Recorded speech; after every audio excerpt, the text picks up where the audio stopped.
CSBIS అకాడమీలో IAS IPS coaching అనేది ఈ జూన్ 7వ తారీఖు నుంచి మొదలవుతోంది.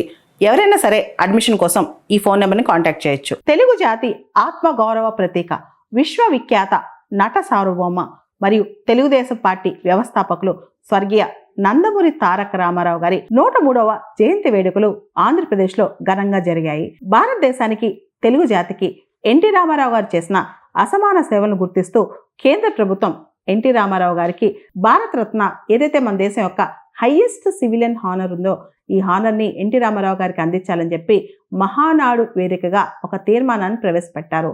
ఎన్టీ రామారావు గారికి భారతరత్న పురస్కారాన్ని ఇవ్వాలని చెప్పి చాలా మంది తెలుగువారు ఆశిస్తారు, కోరుకుంటారు. ఆయన తెలుగు జాతికి చేసిన సేవలు అజరామరం.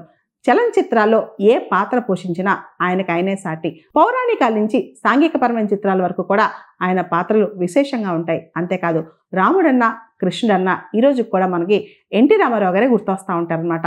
ఆయన ఏ వేషం వేసినా, ఏ పాత్ర ధరించినా దానిలో ఇమిడిపోతారు. తెలుగుదేశం పార్టీ స్థాపించిన తర్వాత అతి కొద్ది మాసాల్లోనే అధికారంలోకి తీసుకొచ్చారు. అంతేకాదు 2 రూపాయలకే కిలో బియ్యం పథకాన్ని తీసుకొచ్చి పేదవాళ్ల కడుపు నింపారు. ఎన్టీ రామారావు గారి హయాంలో కొంతకాలం పాటు ఆంధ్రప్రదేశ్లో ప్రొహిబిషన్ కూడా విధించారనమాట. అంటే ఇక్కడ లిక్కర్ సేల్స్ లేదు. ప్రభుత్వ ఆదాయం పడిపోతున్నప్పటికి కూడా ఆయన ప్రొహిబిషన్ మీద చాలా గట్టి పట్టే పట్టారు. ఇలా ప్రజాదరణ పథకాలు, ప్రజా సంక్షేమ పథకాలు ఎన్నో తీసుకొచ్చారు ఆయన సీఎంగా ఉన్నప్పుడు. అలాంటి ఎన్టీ రామారావు గారికి భారతరత్న ఇవ్వడం అనేది ఎంతైనా సమంజసం అని చెప్పి తెలుగు జాతి కోరుకుంటోంది.